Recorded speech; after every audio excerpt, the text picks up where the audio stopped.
மின்மினி தமிழர்களுக்காகவே வந்தாச்சு முதல் hyper local social media app. உடனே டவுன்லோட் பண்ணுங்க.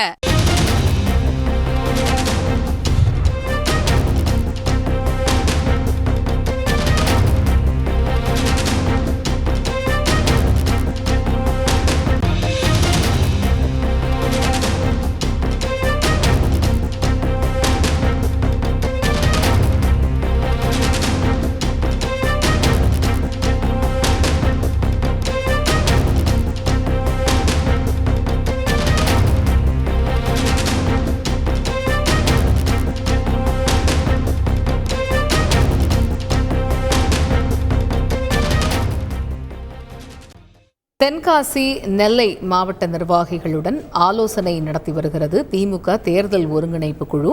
கள விவரங்களை வழங்க இணைகிறார் எமது செய்தியாளர் ரமேஷ். அவரிடம் பேசுவோம். ரமேஷ், இப்போ 4வது நாளாக இந்த ஆலோசனை கூட்டம் நடைபெறுகிறது. தென்காசி நெல்லை மாவட்ட நிர்வாகிகளுடனான இந்த ஆலோசனை கூட்டத்தில் என்னென்ன முக்கிய விஷயங்கள் தொடர்பாக விவாதிக்கப்படுகிறது? முழு விவரங்கள் என்ன?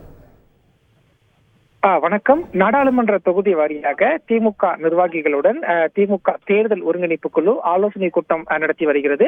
அந்த வகையில 4வது நாளாக நடைபெறும் இந்த ஆலோசனை கூட்டத்துல இன்றைய தினம் மாலை நேரத்தை பொறுத்த வரைக்கும் தென்காசி மற்றும் திருநெல்வேலி தொகுதி நிர்வாகிகளோடு திமுக தேர்தல் ஒருங்கிணைப்பு குழு ஆலோசனை மேற்கொண்டு வருகிறது. இதுல தென்காசி திருநெல்வேலி இந்த 2 தொகுதியுமே தற்போது திமுக நிர்வாகிகளிடையே கூட ஒரு சில சலசலப்பு எல்லாமே இருக்கிறதுனால தொகுதி தொடர்பான கள சூழல் கள நிலவரங்களை திமுக தேர்தல் ஒருங்கிணைப்பு குழு ஒரு விரிவான ஆலோசனையை நடத்தி வருகிறது என்றே தகவல் தெரிவிக்கப்பட்டிருக்கிறது.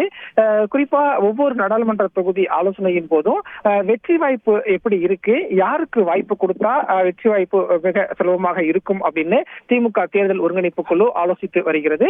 இந்த திருநெல்வேலி தென்காசி தொகுதியை பொறுத்த வரைக்கும் ஏற்கனவே திமுக இந்த தொகுதியில கடந்த தேர்தலில் நேரடியாகவே போட்டியிட்டது.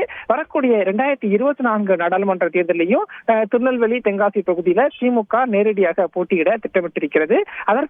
அதற்காக ஒரு கருத்து கேட்பு தொகுதி நிர்வாகிகளுடைய கருத்து என்னவாக இருக்கிறது என்பதைத்தான் தேர்தல் ஒருங்கிணைப்பு குழுவில் இடம்பெற்றிருக்கக்கூடிய KN நேரு, தங்கம் தென்னரசு, உதயநிதி ஸ்டாலின் உள்ளிட்ட 5 குழுவினர் கருத்துக்களை கேட்டு வருகிறார்கள். இந்த திருநெல்வேலி தொகுதியில வரக்கூடிய ஏற்கனவே ஞான திரவியம் எம்பியாக இருக்கிறார். அவருக்கு மீண்டும் வாய்ப்பு கொடுக்கப்படாது என்ற ஒரு தகவல் இருக்கக்கூடிய சூழல்ல புதிதாக யாரையும் வாய்ப்பு கொடுக்கலாமா என்பது தொடர்பான ஒரு ஆலோசனையும் இந்த கூட்டத்தில் இருக்கும் அப்படின்னு சொல்லப்படுது. அதே போல தென்காசி தொகுதி வேட்பாளருக்கு மீண்டும் வாய்ப்பு இருக்குமா என்பதெல்லாம் இந்த கூட்டத்தில் விரிவா பேசப்பட்டு வருகிறது. மீண்டும் பிப்ரவரி 8ஆம் தேதி வரைக்கும் ஒரு விரிவான ஆலோசனையை தொகுதி வாரியாக நடத்துவதற்கும் திமுக தேர்தல் ஒருங்கிணைப்பு குழு திட்டமிட்டுள்ளது. தகவல்களுக்கு நன்றி ரமேஷ். மின்மினி தமிழர்களுக்காகவே வந்தாச்சு முதல் hyper local social media app. உடனே டவுன்லோட் பண்ணுங்க.